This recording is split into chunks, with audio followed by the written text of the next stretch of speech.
Urim e Tumim, as pedras da revelação. Elas eram o sim e o não de Deus, um veículo de comunicação entre o céu e a terra. Estamos na 10ª mensagem da série Vestes Sacerdotais. Saúdo você que me assiste e a minha mestra, doutora Haifa Samir. Vamos ler nosso texto base.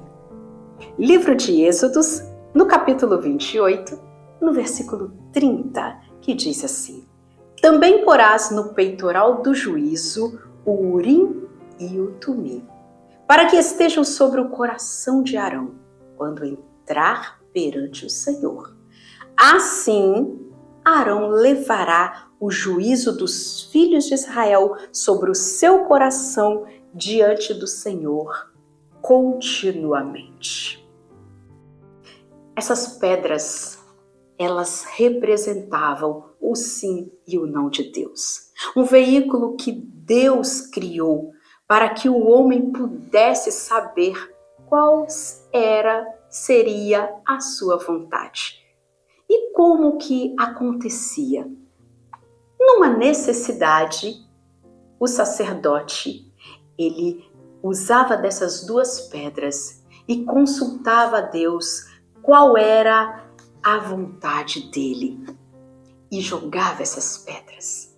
Aquela que encandecia era a resposta de Deus. E quando o sacerdote fazia isso? Quando havia uma necessidade. Por exemplo, o povo estava acampado e o sacerdote queria saber, já é hora de levantar acampamento?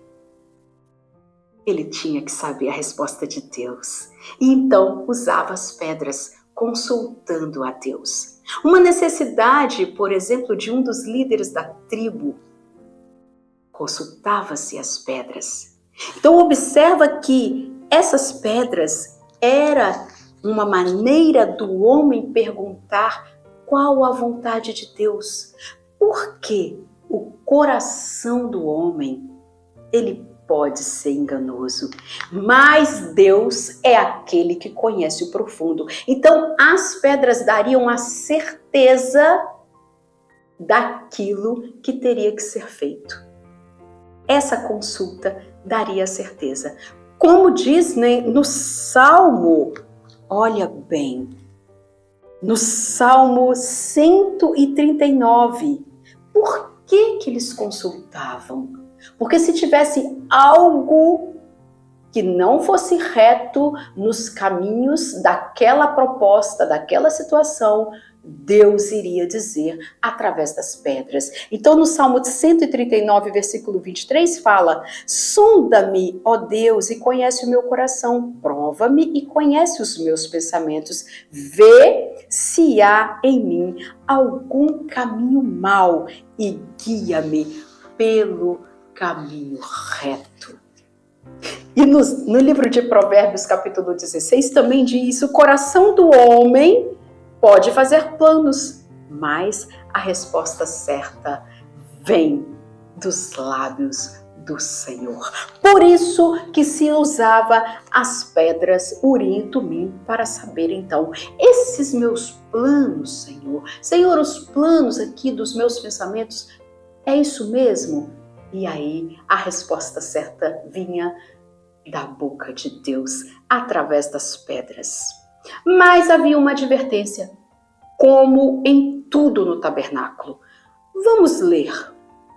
Livro de Levítico, capítulo 16, versículo 2. Observa que Arão era um sacerdote e ele tinha a incumbência de estar tendo diretamente de Deus as respostas. Mas observa bem essa passagem.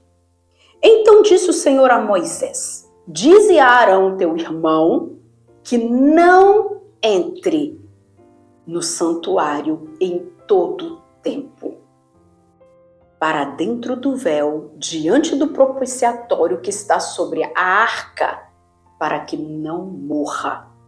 Porque aparecerei na nuvem sobre o propiciatório. Deus aparecia na nuvem. O sacerdote não deveria entrar todo tempo ali no Santíssimo. O que nós temos para nós aqui de ensinamento?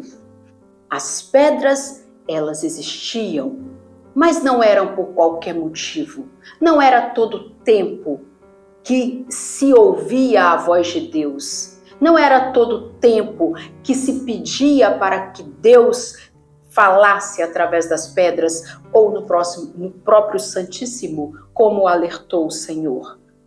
Então, não é todo tempo, é caso extremamente necessário, porque o Espírito Santo já nos guia. Quando nós temos uma necessidade onde não podemos ter o nosso coração enganado, aí sim, onde nós mesmos não podemos nos enganar, porque o coração do homem é enganoso, aí sim, uma necessidade real, essa necessidade eu preciso da resposta de Deus, aí sim, e não todo o tempo. Já alertava. Então, até para consultarmos a Deus, devemos ter um preparo e sabermos exatamente o que precisamos perguntar. As coisas de Deus são sérias, rigorosas. É muito lindo isso. Mas vamos entender um pouquinho sobre as pedras. Nós vamos fechar o entendimento do Urim e Tumim. Moisés, ele estava sempre em oração no Monte Sinai. Foi no Monte Sinai que Deus se revelou para ele. Ali já estava em estado bruto o tabernáculo. E Deus dá todas as orientações para que fossem então criados utensílios para a manifestação de Deus, para a manifestação de Deus. Então, o próprio Moisés era a boca de Deus. Diz a palavra que o seu rosto resplandecia quando ele falava algo vindo da vontade de Deus. Tinha que se cobrir o seu rosto com o véu, porque não se conseguia olhar para Moisés. E aí chegavam pertinho para ouvir qual a mensagem de Deus. Moisés era o Urim e Tumim no estado bruto. Até que fora feito o tabernáculo e essa glória que estava sobre Moisés, ela foi então transladada para as duas pedras, luz e perfeição. E aí que entra a parte mais linda. Moisés era a voz de Deus no estado bruto, as pedras, o sim ou não de Deus, e aí a glória, ela é definitivamente transportada para o Cristo. E nós vamos confirmar isso aqui, nesse texto lindo, maravilhoso. Olha bem, livro de 2 Coríntios, capítulo 3, versículo 7. E se o ministério da morte, gravado com letras em pedras, se revestiu de glória, porque as duas pedras, elas tinham uma letra. Uma era gravado nela a primeira letra do alfabeto, a outra, a última letra do alfabeto. E sabe o que simbolizava? O Antigo e o Novo Testamento. Então, vou repetir. E se o ministério da morte, gravado com letras em pedras, se revestiu de glória, a ponto de os filhos de Israel não poderem fitar a face de Moisés, olha aí, estado bruto, e nas pedras, não poderem fitar a face de Moisés por causa da glória do seu rosto, ainda que desvanecente, como não será de maior glória, o ministério do Espírito? Como não será de maior glória? Aí nós vimos aqui para o versículo 11 que diz: porque se o que se desvanecia teve sua glória, muito mais glória tem o que é permanente. o próprio Cristo, aqui no Novo Testamento. Eu vou ler inteiro para nós finalizarmos, porque aqui nós entendemos perfeitamente que aquela glória que estava sobre Moisés, ela foi transportada para as pedras, e das pedras elas foram transportadas para o Cristo permanentemente. O Cristo passou a ser o sim e o não de Deus. O Cristo passou a ser o único mediador entre o céu e a terra. O Cristo passou a ser o único veículo entre o céu e a terra. Nós vamos ler, para finalizarmos esse grande ensinamento, 2 Coríntios capítulo 3, versículo 7.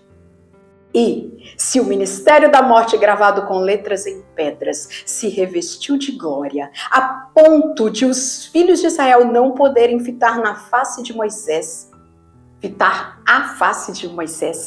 por causa da glória do seu rosto, ainda que desvanecente, como não será de maior glória o ministério e espírito? Ou seja, o ministério do Espírito. Porque se o ministério da condenação foi glória, em muito maior proporção será glorioso o ministério da justiça. Porquanto, na verdade, o que outrora foi glorificado neste respeito já não resplandece diante da atual excelente glória, porque se o que se desvanecia teve sua glória, muito mais glória tem o que é permanente. Antigo Testamento, Novo Testamento. A palavra é uma só. O próprio Cristo. O próprio Cristo passou a ter a glória de Deus, ser o sim e o não de Deus. Que Deus seja louvado.